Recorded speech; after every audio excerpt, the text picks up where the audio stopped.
আল্লাহ আপনি আমার নামাজ কায়েমকারী বানান, আমার কলিজার টুকরা সন্তান ইসমাইলকেও নামাজ কায়েমকারী বানান। আমার দোয়াটা আপনার দরবারে আপনি কবুল করে নেন। সুবহানাল্লাহ পড়েন।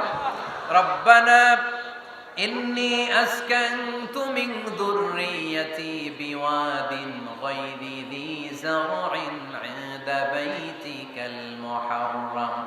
ও আল্লাহ, আমার সন্তান সন্ততি, আমার ফ্যামিলিকে ধুধু মরুপ্রান্তর এই উপত্যকার মধ্যে তোমার কাবা ঘরের সামনে রেখে গেলাম। তাদেরকে তুমি নামাজ কায়েমকারী বানিয়ে দিও।